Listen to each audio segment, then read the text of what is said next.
Double Blind is a brand new 2024 film directed by Ian Hunt-Duffy, and this is currently streaming right now. I think it officially was released for streaming like February 23rd or something like that, but it hit a bunch of streaming festivals in 2023, making it technically a 2023 film.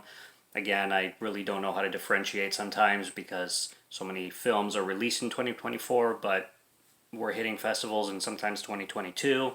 Regardless, I'm also filming on a different location too. Usually I save this one for things I own on physical media, and other times I use the other one, but I'm going to be bouncing back and forth, and at the end of the day, who gives a fuck? I'm reviewing movies, so that's what we're here for, I think. Double Blind is basically about this drug test that they're doing, and it's experimental, and they do it with a bunch of people.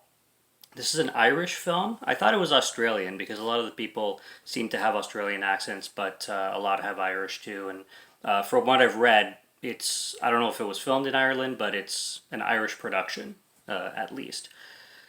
And it's just basically a horror movie, horror thriller about this blind drug test essentially, where they take a bunch of people, isolate them, test this drug on them, and then obviously things don't go according to plan, and the movie progresses into some weird territories with who to trust, with paranoia, with obviously the effect of the drugs, because that starts to come into play again.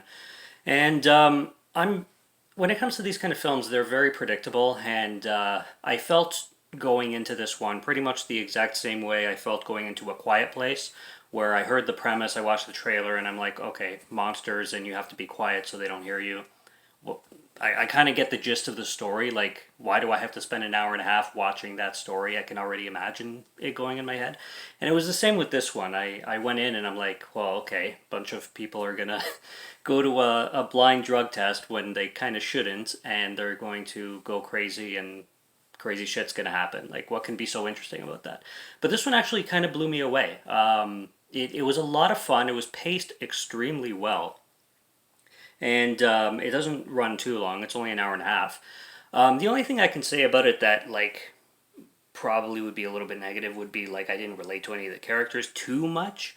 Some were better than others, obviously. There's one character in particular where as soon as they came on screen, they were just not, bonding with me whatsoever, and I just could not get with this character, and this character would just annoy me constantly.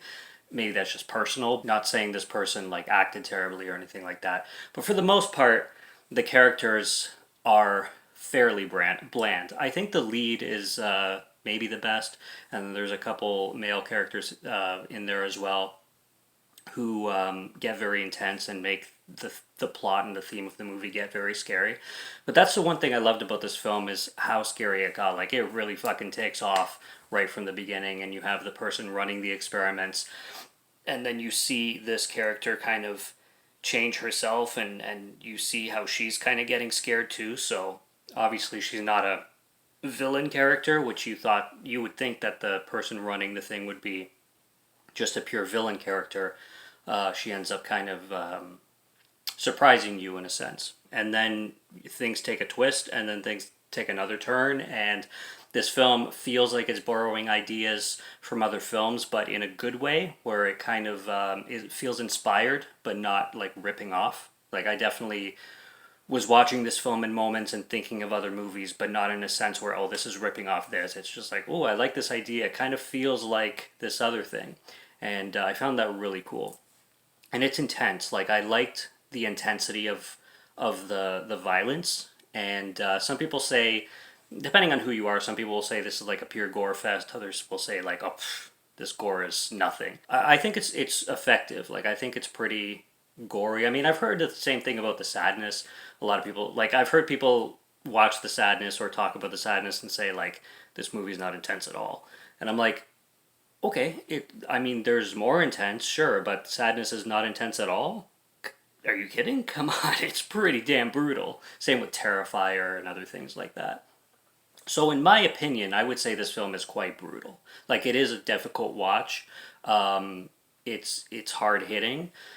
Of course, it's not a video nasty. Like, it's not a Serbian film, but it's it's still like a gore fest. Not a gore fest, but it's gory. It's violent. It's intense, and things get serious as you would expect them to. I also think the acting all around is really good. I think everybody performs their role really well, especially playing with the paranoia theme and people not trusting people. It's very, very effective, and the plot carried forward, like I said, at a really, really great pace. And I liked the twist and turns. Like I said, like it doesn't take too long into the film for things to really start to happen, and just intense moments with sound effects and lighting. I love how a film can go from normal to oh shit, shit's getting real like really fast. Say what you want about Rob Zombie's remake of Halloween, but when it comes to that scene where Michael Myers starts to stab the woman in the neck with the knife, and then the sirens start going off, and the screen starts to go in slow motion, and you see Michael Myers' mom freaking out and everything's silent. All you hear is the siren in the background. Shit like that, where it goes 0 to 100 real fast. I really appreciate that in cinema, and this film does quite a lot of that. Sometimes earlier than you would expect, and I can appreciate that from a film like this. So this one was surprising. I easily gave it a 4 out of 5. It could go up or down my next viewing, but for this viewing specifically for a first time watch, strong recommendation if you like these types of movies. It's fantastic. But if you think it may be generic for some people, because if you watch a slew of these all the time, I don't think it's reinventing the wheel. I think it just plays the wheel really, really well, and it packs a lot of punches, which are really fun. So I really like Double Blind. I had a good time with it, and the performances are really, really good. They're very believable, and I like that. So subscribe to Morgan Film Fan if you'd like to listen to my voice, or if you like my film reviews. I'll be back with more soon, so stay tuned for those. Check out what's on the channel already. Stay tuned for what's coming. Until next review, have a good one. Take care and cheers.